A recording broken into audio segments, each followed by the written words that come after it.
Hi, everybody. I'm Gail Z Martin, and this is another edition of the Thrifty Author Meetup.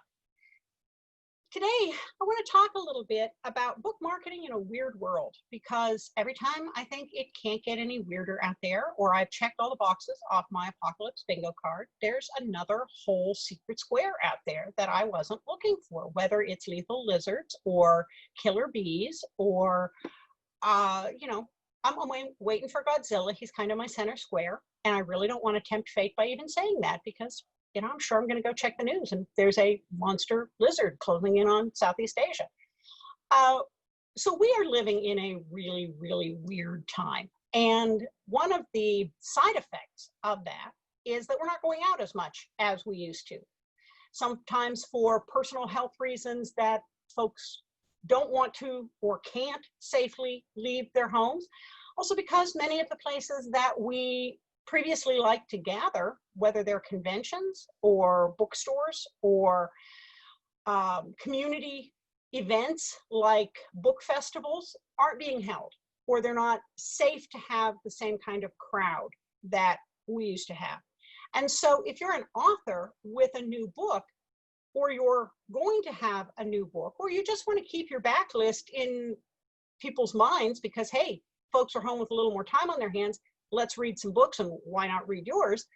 How do you do some of the book marketing that you need to do to get your book out into the world when many of the traditional things like going to a convention and doing a book signing just aren't a possibility right now? I have some ideas on that.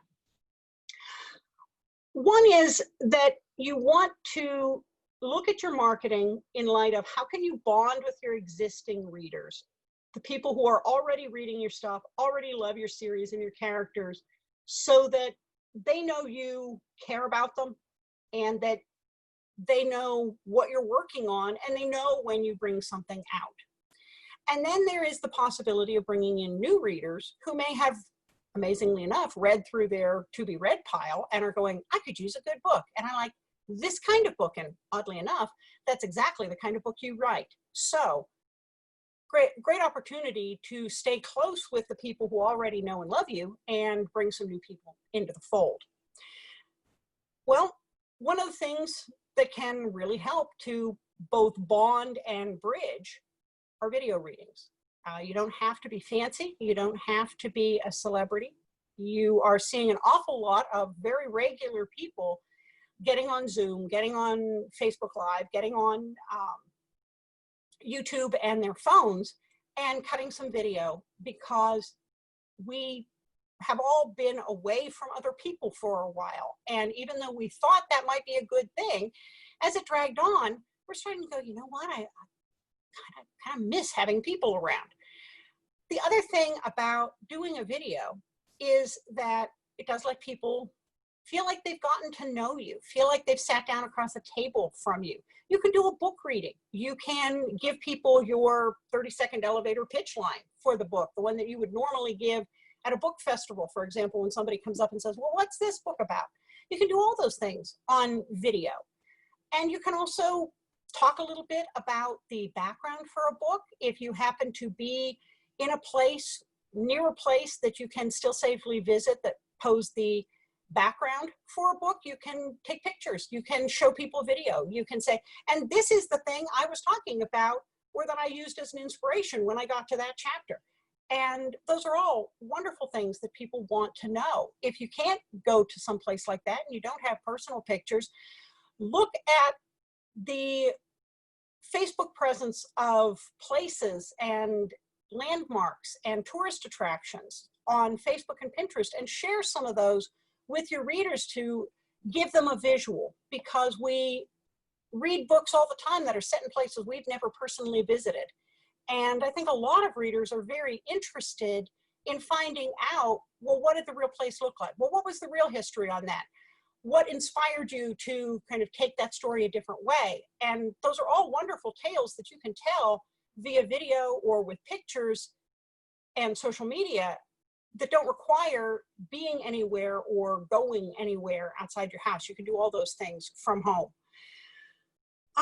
You can also, if you like doing the written word, share an interview with a character. or talk a little bit about where your ideas came from for a particular book or series. Readers love to get that inside scoop, that behind the scenes look at what was going on with your brain, or what inspired you, or who is your character on a lazy Sunday when they're not off saving the world? What would they do on New Year's Eve? Where would they go for 4th of July?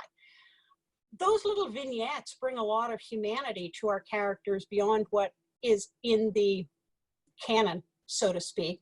And that's something I love as a reader when I get those little glimpses. I love behind the scenes stuff, and I'm not alone. A lot of readers love those little bits. And if you know your story and your characters well, all you have to do is ask your character, so what would he be doing on New Year's Eve? And it's going to come to your mind. And whether that's a paragraph or 2 paragraphs or half a page, that's worth sharing. And that's a lot of fun. And that's another way to get people interested and engaged and keep them thinking about your series in between books. Of course, having something out on a site like Prolific Works or Book Sweeps or Book Funnels, where you can share a short story, a novella, an entire book, or just an excerpt from a book, is a great way to attract new readers and simultaneously add people to your mailing list. And of course, your mailing list is your lifeblood, because social media sites come and go. They could turn off tomorrow, and if you don't have a newsletter list, you have no way of staying in touch with those readers who really want to hear from you. So think about looking at, now that you have a little spare time maybe on your hands, think about figuring out how Prolific Works or Book Sweeps or Book Funnel or any of those giveaway sites work, so that you can start bringing in more readers to sample your work when you're part of a multi-author giveaway, and also collect those very important email addresses. And by the way, you can be on those giveaway sites even if your work is in Kindle Unlimited, as long as your excerpt is not more than 10% of your word count. We had to hash that out for one that I was in. So if you think that you can't do it because all of your stuff is in KU, that's not the case. Just make sure you don't exceed that 10%. This is also another great time, since none of us have our normal routines or travel schedules, to start making friends with other authors. And how do you do that? Well, you follow them on Facebook and Twitter, and you comment on their posts, not promotional for you, but agree with them if you do. I would not recommend arguing. But get into conversations with them, support their new releases, boost their presence, share their posts, get talking to them. And once you have a rapport, especially if you're a published author and you have maybe some track record, reach out and get a private conversation going. Because right now, more than ever, we need to be promoting each other. I'm a huge believer in authors collaborating on cross-promotion, lifting each other's visibility, really boosting each other. This is a great time to start building some of those bonds and bridges and getting to know people, while we're not all running around quite as much as we usually are, like, you know, chickens missing our heads. And I think another thing that sometimes gets overlooked when we're hurrying is share some of your other non-writing hobbies or passions. Are you really into photography? Show us some of your pictures. Are you really into knitting? Show us your projects. Tell us what you're doing. Share your progress every day on that amazing Afghan or comforter that you're making for your niece or nephew. Do you paint ceramics? Show us the before and after. Show us the here's what I painted today. We love seeing that about other people, and especially if it is someone that we already feel a bond with and an interest in because we love your books. It lets readers see a side of us that they don't normally get to see at a convention or at a book signing or just any other kind of book-related event. It's not something we usually talk about because we're often busy and we're out there talking about our books. But those insights into the things that you really enjoy, maybe it's a nerdy history thing that you're into. You like battlefields, you like cemeteries, you are really into vintage clothing. whatever it is, start talking about it. That is a wonderful book tangent, but not directly book related thing that you can talk about. It's not saying buy my book, which nobody wants to hear, but it is saying, you know, my history, my lifetime fascination in fill in the blank here really played a role in how I created this series, or I knew this important thing, which I use in book 5 because I once visited this place when I was in 5th grade and it really left an impression on me. So those are all kinds of things that we can do as book marketing in a very weird world without leaving home, without the structure that we normally have of all those book promotion events, knowing that readers have more time on their hands too, more time to interact with you on social media, more time to watch videos, more time to read books, more time to go looking for new books and authors.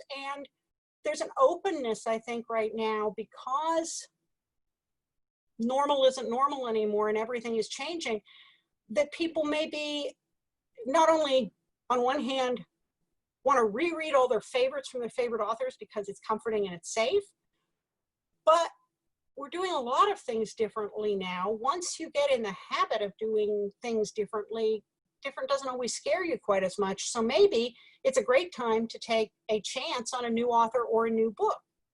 And I think that if as an author you keep those things in mind, you can do some very successful book marketing, even in today's weird world.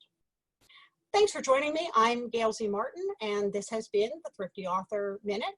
You can find the Thrifty Author Success Network on meetup.com, which is where our videos post and where our in-person meetings are. And with the video now, the world is our meeting place. So I will see you again soon. Thanks for joining me.